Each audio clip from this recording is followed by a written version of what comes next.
Welcome back to Maximum Production, a Holstein Friesian New Zealand podcast about everything to do with cows. I'm Amelia, and with the annual conference just around the corner, we have announced our 6 finalists for the Valden Cow of the Year award. Today, I'm catching up with the breeders of these 6 animals to see why they are deserving of this top accolade. So our first 2 finalists are both bred by Owen and Cathy Copinga. The first one being Rivendell Sham Beatric-ET, excellent 2, 4-star ET and superior production. That's a mouthful. And Rivendell Oman Oman Pussy-ET, excellent 3-star brood with superior production. So Owen is joining me today. Hi, Owen. Hi, Amelia. So your cows are both a mouthful with all their extra accolades that follow on from it. But why don't you tell us a little bit about your background and how you got to where you are today? Okay, well, we started the traditional route probably 40-odd years ago of working on a farm, then share milking and buying our first farm. And we, over the years, bought and sold a few farms and ended up in the paradise of Southland for 21 years with a large-scale pedigree herd that performed really well over all those years. And just in the last year, we have dispersed the herd, and I've moved back to where I was born in Te Puke in the Bar Plenty.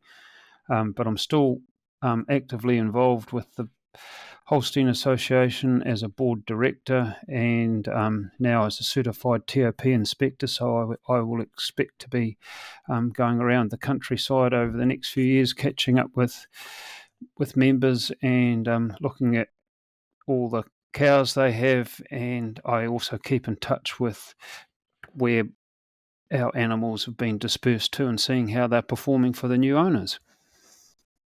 And these 2 animals, I know that Beatrice has gone to one of our other board directors, Helen Cummings, and Pussy's was sold at your sale as well?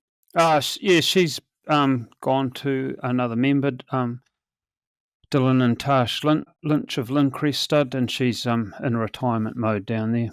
So they're both just kind of living their best lives. Yes, they now, are. I think. Yes. And really it's all about seeing whether they will be able to produce a few more embryos for their owners. First question for you, Owen, what is the Valden Cow of the Year competition? Well, a cow firstly has to complete at least 4 lactations, and it's really about her contributing and continuing to contribute to the breed, both through her production and her offspring, both female and male. So points are given for their various levels of production, and also if they are producing sons or grandsons, that's definitely another thing that we want as breeders to be able to achieve. So that's there's a lot of different things that go into making up the overall point system, but it's really about production and offspring. Are they a good breeding cow? It's great to acknowledge those strong producing and successful cows in the industry. Yes, and it's certainly a who's who of top cows, Holstein cows in New Zealand that have won the award over the years. Yeah. Some of the ones that are up in that top 6 this year, one of them's been in the top 6 for the last 5 years in a row. Yes. And another one, it's her 3rd year. Another one, it's her 2nd year. She even placed 2nd last year. Right. But both your girls, it's their first time in the top 6. It is. How does that feel for you guys? Oh, it's pretty excited about it. Especially, it's nice to see the cows that have represented cow families in our herd, which have been quite influential, and it's nice to see them being recognised at a national level. So if we start with Beatrice, why don't you tell us a little bit about that cow? I believe she has the name Queen Bee. She does. Well, she came, I made a visit to America with a a friend in about 2011 and had the fortune of going around a number of top studs and then deciding to select some embryos from cows. And we went to Regan Crest Farms, which had the outstanding Barbie cow family, and I wanted something from there. And there was a Man Oman daughter in the heifer pen that was a big, strong cow that was only a couple of generations removed from Barbie, and we were able to get some shamrock embryos out of her. And that's where Beatrice comes from, and she has been an outstanding contributor to our herd. She's a great producer, she's fertile, she's incredibly resilient, and she's got amazing type as well. She's got all the attributes that I was really aiming for as a breeder, with great width and strength throughout her. I can remember the classifier coming when he came to give her an excellent ward. He wanted to give her not 9 for rump width and rear udder, he wanted to give her 12. That sort of sums up her width, and she's got this big wide muzzle which basically goes throughout her whole body. So, and she's got a hell of an attitude about her, and I think the name Queen Bee really sums her up, and everybody that's milked cows for us has really noticed her, and is a favourite cow for them all. And so she, as you said, she was a very good producer. So she gave you, from my records, 14 daughters? Yeah, she has. She's a cow that, as I said before, she's got high level of fertility. I think that's a Shamrock over a Man Oman helps that. Shamrock in his day was probably the highest fertility rated bull in USA, and so she was a very good embryo producer. She would produce embryos and then immediately get back in calf. So there's quite a few daughters scattered around the place, and her best embryo production years have probably been later in her life. So there's a lot of outstanding young daughters around people's herds at the moment. And I know Helen's looking at doing a bit more Yes. ET work on her, yes, if she can this coming season. Yeah. Yes, well, Helen has had the good fortune. The last mating I did with Beatrice as probably a 11-year-old cow or something I had a couple of straws of sexed Has It All, and of course she held to the first service of that. So Helen's got an outstanding young heifer calf there by Has It All out of Beatrice, so watch out for her in the years ahead. And you talked about the fact that she was an excellent cow, but not only that, she could stand her ground in a show ring as well? Yes, she was. We decided, given her wonderful udder attributes and overall just quality, that she would have a crack at the South Island Champs. We always wanted to have a black and white ribbon, so we took her to Gore show when the South Island Champs were on, and she was able to come out on top, which was a huge thrill for us. She really looked a picture at that time. That was her prime years, I think, for showing. Yeah, that was 2016, I think she won that, which was amazing. Yeah. Best production to date that you know of? Well, I think, and this shows you the strength of the cow, is that her best production was actually as a 9-year-old when she did over 10,000 litres of milk. Wow. And 420 of fat and nearly 350 of protein. So that sort of pretty much sums her up. That's the type of cow that we want, is able to do production like that at 9 years of age. Oh, very much so. And, yeah. You know, she's born 2012, so, you know, she's only 11 now. And if she's still doing that kind of production, then she's the kind of cow that you want to keep going. Yes. Yep. So I mentioned that Beatrice has this 4-star ET on the end of her name. Do you want to just explain to our listeners what star brood is? Star brood cow is, first off, you have to nominate the cow for the award, and the stars are awarded based on the points from the daughter's classification and production, and if there is sons, their BW and conformation traits. So a 4-star cow basically has either produced quite a few sons or daughters that have achieved particular levels of production above average. Yeah, so you have to nominate the cow initially, and there is a nomination fee that goes with it. And then if you think a couple of years later she's potentially had more, you can re-nominate. The fee for that's not as high. And there are points awarded. So like an excellent daughter earns you 3 points, a VG daughter earns you 2 points, and a GP daughter earns you 1 point. And same again with the production and things like that. Over a certain amount gets you 3 or 2 or 1. Yeah. Yeah.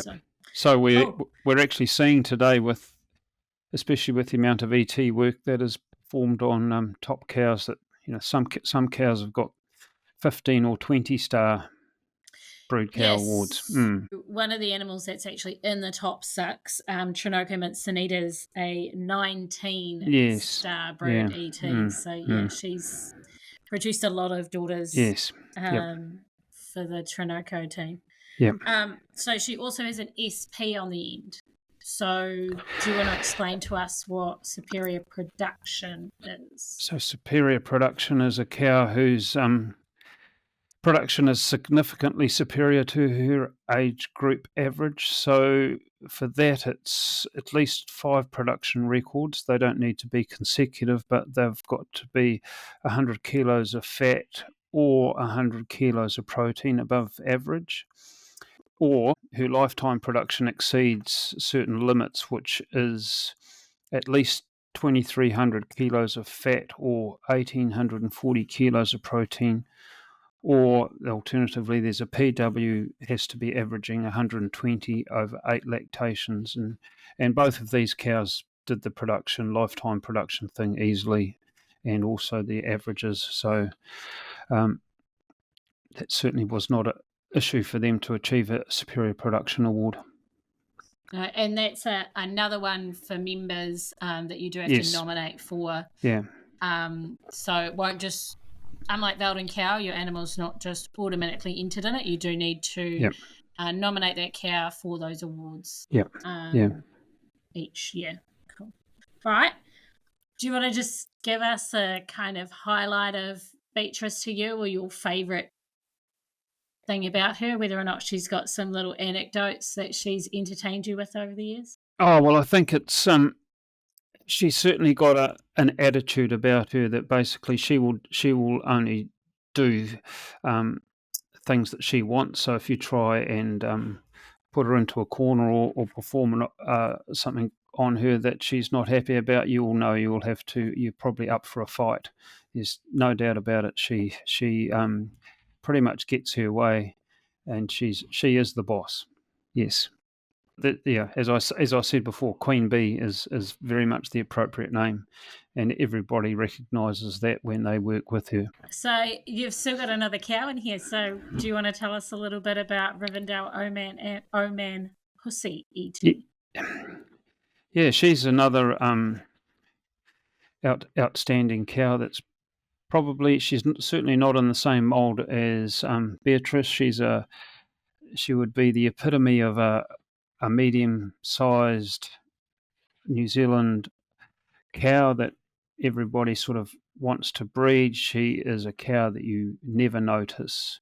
She's from a deep cow family that goes all the way back to a Ngāhiwi heifer that we bought very early on in our career, and everything from that family seems to have performed well, producing well above herd mates. It's actually a little bit of a surprise when I got notification that she had made the Valden Award, because as I say, she's a cow that you just don't know is in the herd. Trouble-free, gets in calf no problem, in and out of the shed, and no fuss.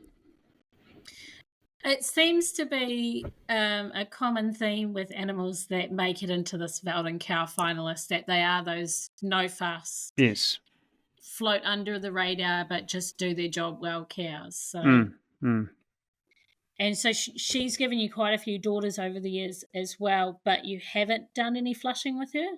No, I don't think I've maybe had one ET session. I can't actually remember for certain. She's certainly was probably other members of her family that I did ET work on, but she was a cow that bred enough daughters anyway. So I think her first daughter she had by Gold Chip was very much in her mould, a cow that was consistently doing over 800 kilos of milk solids as well.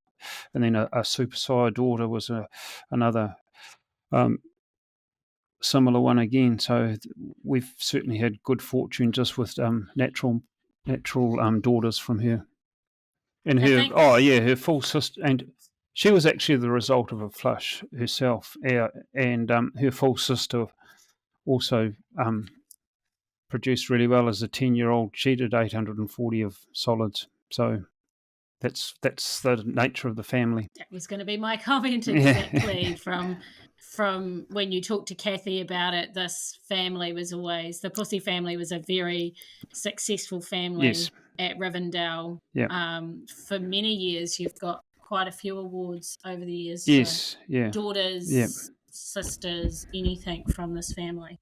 Yeah, and one of the family members is old Fire Pussy is our first cow that did over 100,000 litres of milk, so we're pretty chuffed about that. There's not many cows that do that level of production. And there's an article on her in one of our magazines from last year, yes, I think. That's right. Yep. Yeah, that's Kathy's favourite cow. Yes. So her best production year? Was actually as a 6-year-old, and that was quite phenomenal, just under 10,000 litres of milk and 475 of fat and 388 of protein. And I think that probably highlights another feature of the family, which is that they're very high component family. So that's close to probably 4.8% fat and nearly 4% protein. And a lot of the family do that sort of level of production with those components. I think it's just a testament to you guys and the cows that you bred. When you're looking at this, both animals did, over 750 solids in their best producing year. The Pussy cow did actually over 800 solids in that 6-year-old year. So she's only just hitting her peak there. That's as a 6-year-old. And, she's still doing well for Dylan and Tash now. Yep. Well, the interesting thing about her, I think it was either that lactation or after that she got a real bad foot infection and basically one of her claws pretty much fell off. And but she decided to grow it back and just keep going. Oh, wow. Yeah. Yeah, incredible what she went through, and she just carved down again and kept going. Yeah. Testament to a good cow. Yes, resilience. Yeah. So is there anything else that's quite special to you about this Pussy cow, other than the fact that she can grow her own toe back? Well, she in her later years, she would always come up before cups on and want to have a little scratch before she went on. And the really one thing that I will always remember about her is that whenever you looked through the herd of cows, they might all be sitting down and there would be one cow standing up eating, and that was her. She just has an amazing appetite. Yeah, that just and she's putting it out the other end and producing you the milk. So absolutely, that's fine. Yeah, I think that having an animal that comes up for scratches is normally a little bit due to the fact that you guys make friends with your cows, especially if Kathy was in the cow shed. Yes. But she wasn't annoying in terms of some of those pet cows end up getting in the way and being a pain. But no, she would just do that just for a short time and then get on to her work. Great, yeah. Well, Thank you, Owen, for giving me your time today. You've got 2 amazing cows in this top 6, so good luck at the conference. Great, thank you, Amelia. So our next finalist of the Valden Cow of the Year is Royson Oman Cybil, E2, 11-star brood ET, which was bred by Eddie and Kath Lambert. So I have with me Eddie Lambert. Hey, Eddie. How are you, Amelia? Good. So why don't you tell us a little bit about how you got to where you are today and your background? Right, Kath and I have been on the farm since the early 80s. Family farm. My grandfather came up from Wellington basically 100 years ago. Started farming on the farm in partnership with my brother, and then Kath and I bought them out in the early 90s, and basically breeding our breeding objective was always to breed a functional cow, good type and temperament, and others. So our breeding goals were always pretty straight down the middle. Basically, the pedigree side of things, or the registering side of things, started in the late 90s when we bred two excellent and VG Skelton cows, and that's basically where our two main lines of the C family and the P family came from. So I guess this is where Cybil started then as well. Yes, she was out of one of the Skelton cows. I think a granddaughter out of the Skelton cow. So the Cybil family started from there, one of the C lines. Yes. Oh, it's pretty good though that she's then come this far and gotten to the finalist and everything like that, because it's her first year as a finalist as well, which is quite exciting. Yes, yeah, no, very, very, very proud, and obviously pretty humbled by it. The quality of the cows that get nominated, let alone make the finalists of this category, I've always been very interested in looking at those cows and seeing the finalists and admiring them, I suppose. Yes. Have you had many finalists over the years, or? No, she's our first finalist. So yeah, Oh, that's exciting. Very quite humbling, but also very proud. I think it is something that you should be proud about, like getting an animal into the tops. There's a lot of animals that meet the requirements for Valden Cow of the Year, and to get into the top 6, I think it's a great achievement, not just for the cow, but for the breeder to feel, as you said, extremely proud about what they've done. So congratulations. I think that's really exciting for you guys. Yes. And you guys sold up a few years ago, so you still kept Cybil as part of your own? Yes, we still kept Oman Cybil and her daughter Macca Cybil, 3 or 4 cows, and another one was Petal from the P family. They were favourites, I suppose, and we're getting to the age that they probably weren't going to be bought or valuable to other people. So we, and we never had the idea of sending them to the works. They're always going to stay with us wherever we went. They were just very special cows. That's what I like to hear. I love it when people keep those special cows. It's great to see. So why don't you tell us a little bit about Cybil and some standout things for you? She's as her name says, she's an Oman daughter, born in 2008. So 2007, we bought 6 straws of Oman. Liked the fitness and health traits of him at the time, and as I said, we split the 6 semen straws in half, and I think we ended up with 10 heifer calves. So That was we're well done. pretty lucky that the 10 straws. As I said, we split them in our heifers, and basically did half a straw in each heifer, and had a good result. She was always just basically a no nonsense cow. Never been extremely quiet, but was quiet. Wasn't tame as such.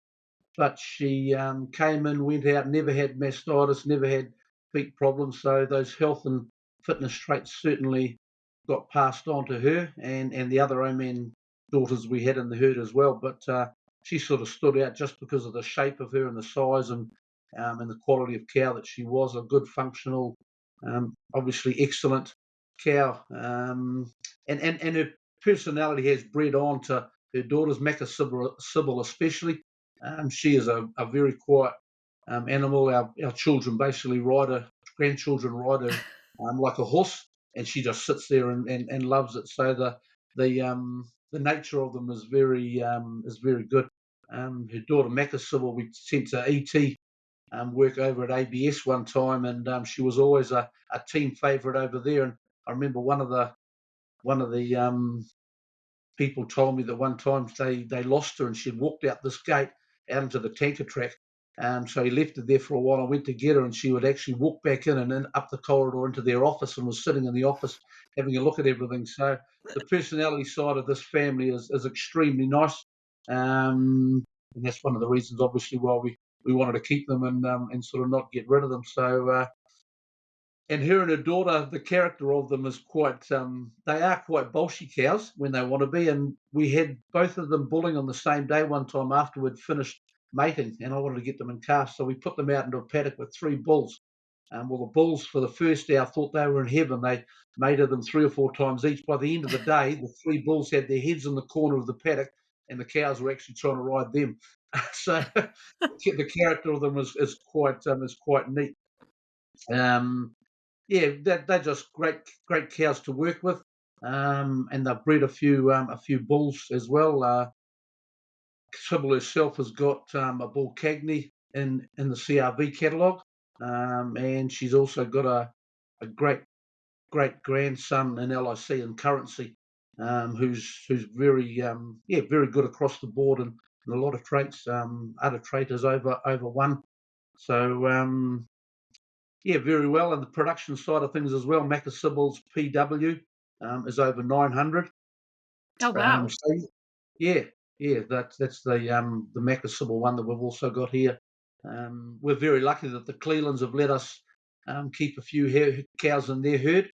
So they're basically in the Clelands herd, which is just down the road from where we are now in the Eastern Bay of Plenty. And we've carried on breeding both Cybil or flushing them, TBR, and we've just had 3 early bird heifer calves being born in the last week from Cybil and Macca Cybil. So cool. I'm still going. I'll still I get a bit of a hard time from some people that you can take the boy out of the farm, but you can't take the farm out of the boy. So it's sort of it's a hobby of mine that I just love. Don't worry, all ex-farmers are like that. You're not the only one. Yeah.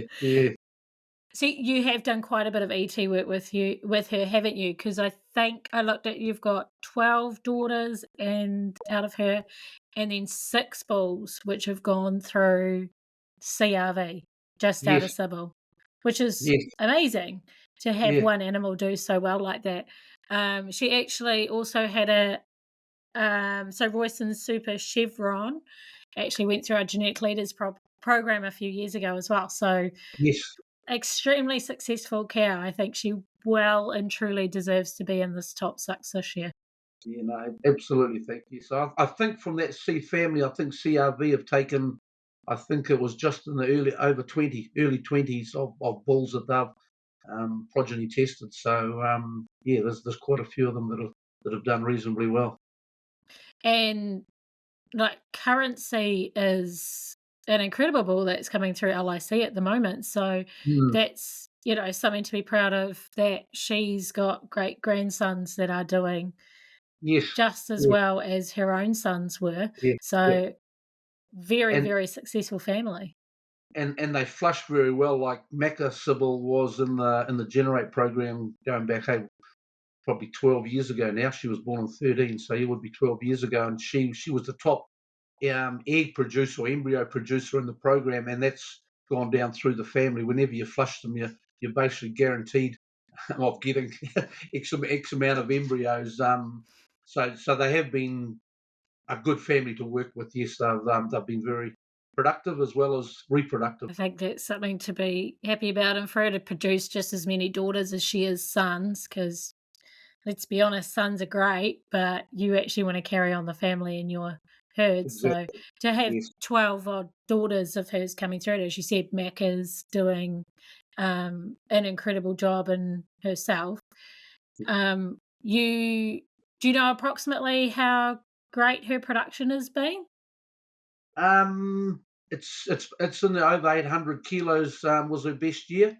So she's is a little bit lower in the components than the other family. The P family was very high components, lower milk, but the C family is high milk and a little bit lower in components. But they're just such great cows, and I suppose the modern Friesian these days is some of them are getting over 5 fat tests, whereas her family was sort of in the low 4s, which is still pretty reasonable as far as I'm concerned.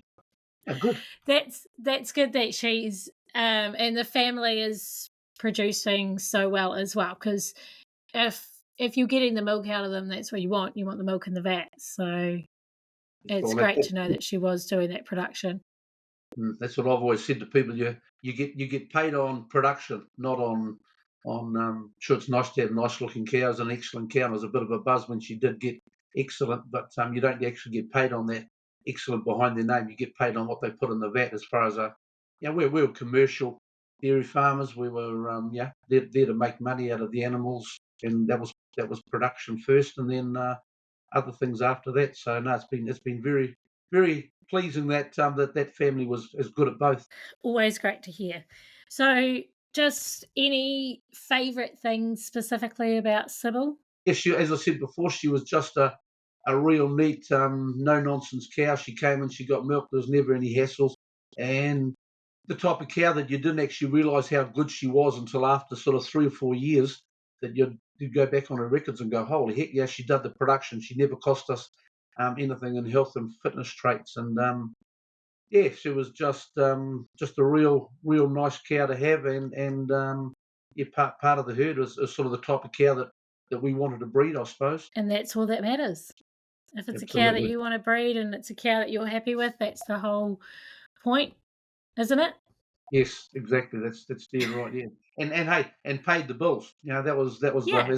the first and foremost. She paid the bills, and then the breeding of bulls out of our cows, I suppose, was a byproduct of wanting to breed cows that we love to milk, and then they were just happened to be that they were that good that the AB companies wanted the progeny as well, which was another pretty proud moment that you could breed an animal that the AB companies want to use for the betterment of the New Zealand dairy industry, and that was probably a big moment that we can remember about her as well, when Cagney actually came through as a proven sire in the catalogue, and then Currency a couple of years ago. That was the sort of icing on the cake that 2 or 3 generations down the track are proving just as good a production. Sometimes you get one really good cow, but they don't breed on.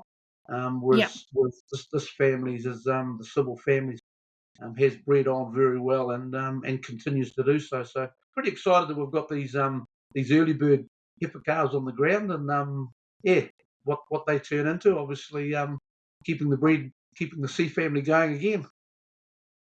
I think it's a testament to the work that you and Kath have done over the many years that you've been farming, that you followed your objectives so strongly and you knew what you wanted, and it's clearly something that works throughout New Zealand.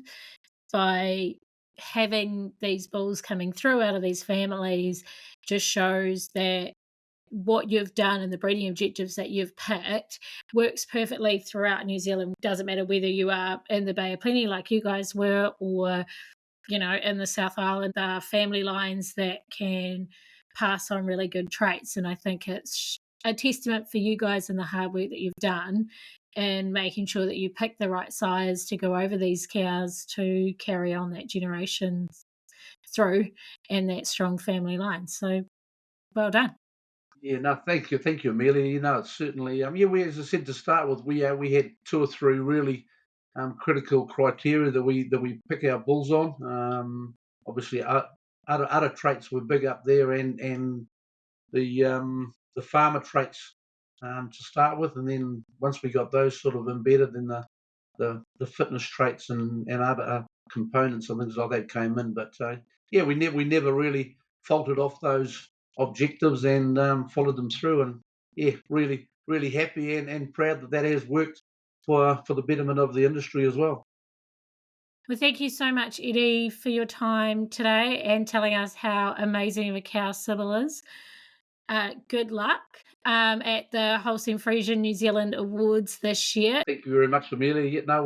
We've been planning on going to the conference. I was in the Waikato even before this happened, but really look forward to going there. And hey, whatever happens, we'll still be very happy with what we've done, and hey, just proud that, as I said, that she's in the top 6. So thank you very much. Thank you for listening to part 1 of our Valden Cow of the Year finalists special. Be sure to come back next week to hear the testimonies of the remaining 3 incredible finalists in part 2.